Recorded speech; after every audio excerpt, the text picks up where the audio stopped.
పీఠాధిపతులు కనబడితే 4 నమస్కారాలు, తల్లిదండ్రులు కనబడితే 1 నమస్కారం, ఈశ్వరాలయంలో 3 నమస్కారాలు శాస్త్రం విధించింది. అది ఎందుకు చేయాలి, ఏ కారణం ఏమి, రేపటి రోజు నేను దాన్ని అనుసంధానం చేసే ప్రయత్నం చేస్తాను.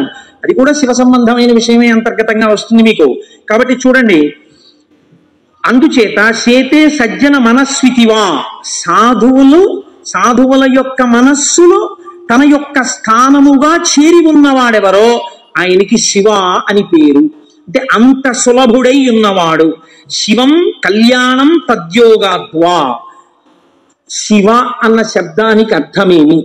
శుభము, భద్రము, శోభనము, మంగళము, కళ్యాణము, శ్రేయస్సు, వీటిని శివ అని పిలుస్తారు. ఇవన్నీ పర్యాయ పదాలు, కొద్ది తేడాలతో. మీ ఇంటికి ఒక మంగళం జరగాలనుకోండి అంటే, ఉదాహరణకి పుట్టిన వాళ్ళు పుట్టినట్టే ఉండిపోవాలని మనం కోరుకోం కదా. నాకో 2 బిడ్డలు ఉంటే వాళ్ళు పెరిగి పెద్దవాళ్ళు అయిన తర్వాత నాకు కోడలు అల్లుడు రావాలని ఉంటుంది. అలా కలయనాయనారు రోజు ఇంత గుగ్గిలం పట్టుకొచ్చి ఆ గుగ్గిలం వెలిగించి గుగ్గిలం ధూపం వేసేవాడు. ఆ ధూపం అంతా పూజ గదంతా నిండిపోతే అందులో కూర్చుని మార్కండేయుడు ఇలాగే వాసన పీల్చి ఉండి ఉంటాడు. ఆనాడు అర్జునుడు గబగబా వెళ్ళి తన గాంధీవం ఎత్తి కొడుతున్నప్పుడు శివుడి దగ్గరికి వెళ్ళినప్పుడు వాసనలు ఇలాగే వచ్చి ఉంటాయి. అని ఆ వాసనలు పీలుస్తూ కళ్ళు మూసేసుకుని, ఇవే శంకరుడి శరీరంలోంచి వస్తున్న వాసనలు, ఇక్కడే శివుడు ఉన్నాడని రోమాంచితం అయిపోయి పరవశించిపోతూ సమాధి స్థితిలోకి వెళ్ళిపోయేలా ఉండిపోతుండేవాడు. మీరు చూడండి, భగవంతుణ్ణి పట్టుకోవాలనుకున్నవాడు ఏమంటే మాకు పూజ కుదరట్లేదండి, నాకు ఈ స్తోత్రం రావట్లేదండి అంటాం మనం. మన బతుకంతా ఎక్కడ ఆగిపోతుందంటే దీపంలో 2 ఒత్తులు వేయాలా, 1 ఒత్తి వేయాలా. నిజంగా తరించిపోయిన వాళ్ళు తరించిపోవడానికి ఎన్ని మార్గాలు వెతుక్కున్నారో చూడండి. ఆయన సువాసనలు పీలుస్తూ రణించిపోయాడు. శంకరుడు చూశాడు, వీడు రోజు గుగ్గిలం పట్టుకొచ్చి వేసి ఇన్ని రకాల దర్శనాలు చేసేస్తున్నాడు రా, గుగ్గిలం పొగ అడ్డం పెట్టుకుని. ఎంత చిత్రం రా ఇది, గుగ్గిలం పొగకి వీడు సమాధిలోకి వెళ్ళిపోతున్నాడు. అసలు ఈ గుగ్గిలం కొనలేని స్థితి తెస్తే ఏం చేస్తాడో చూద్దాం అనుకున్నాడు. ఐశ్వర్యం అంతా క్షీణింపచేశాడు. ఆయనకి మనస్సు శివుడి మించి పోలేదు. ఎలాగో అలా నానా కష్టాలు పడి ఇంత గుగ్గిలం తెచ్చి శంకరుడికి వేసి ఆ వాసన పీల్చేటప్పటికి సమాధిలోకి వెళ్ళిపోయాడు. ఇంకేముంది, మనస్సు అలవాటు పడిపోయి ఇంత పొగొచ్చేటప్పటికి అంతే సమాధిలోకి వెళ్ళిపోతాడు. ఎంత తేలికన్నది. అగరత్తు వెలిగించకుండా ఉంటాం కదా, అగరత్తు వెలిగిస్తే గుగ్గిలైనా సమాధిలోకి వెళ్ళిపోతాడు అంతే.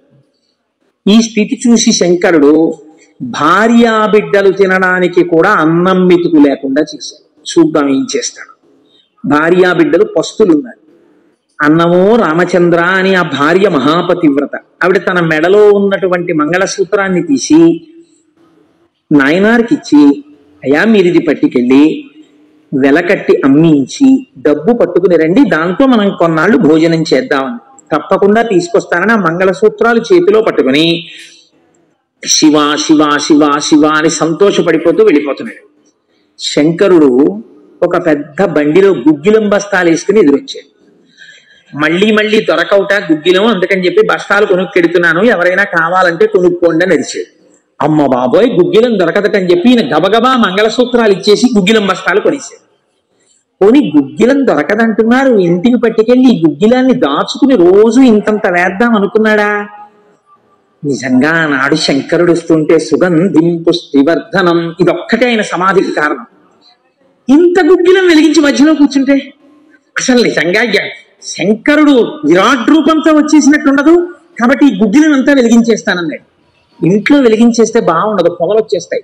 ఓ గుళ్ళోకి పట్టుకెళ్ళి వెలిగించేస్తే బాగుంటుందని ఈ గుగ్గిలం అంతా వేసుకుని ఓ గుడికి పట్టుకెళ్ళి ఈ గుగ్గిలం అంతా వెలిగించేసి దాని మధ్యలో కూర్చొని సమాధిని పొందేసి, కడుపులో ప్రేగులు నకనకలాడిపోతున్నాయి, తెలియదు, ఆకలి తెలియదు, శరీరం నీరస పడిపోయింది, శరీరం అంతా నొప్పులు పెట్టేస్తోంది, తెలియదు, ఇంట్లో భార్య బిడ్డలు శోషించి పడిపోయే స్థితి వచ్చింది, తెలియదు. ఆ పొగ మధ్యలో సమాధి స్థితిని పొందాడు. ఇప్పుడు నా భాషలో చెప్పాలంటే భగవంతుడు ఓడిపోయాడు. పరీక్ష పెట్టగలడా? ఏం పరీక్ష పెడతాడు? కాబట్టి చూడలేకపోయాడు ఆయన. అమ్మ బాబోయ్, ఇదెక్కడ భక్తి రాని గబగబా కుబేరుణ్ణి పిలిచాడు. కుబేరా, ఇలా నా పక్కన ఎన్నాళ్ళు నించుంటావు, నాకేం అవసరం లేదు.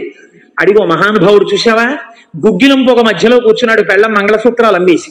వెంటనే వెళ్ళి ఆయన ఇంటిని బ్రహ్మాండమైనటువంటి అంతఃపురంగా మార్చి భార్యకి బిడ్డలకి భూమండలంలో లేనంత ఐశ్వర్యాన్ని ఇచ్చేయి, ముందు ఉత్తర క్షణం వాళ్ళకి షడ్రసోపేతమైన భోజనం పెట్టు అనేటప్పటికి వాళ్ళ ఇల్లు మారిపోయింది, షడ్రసోపేతమైన భోజనం వచ్చింది.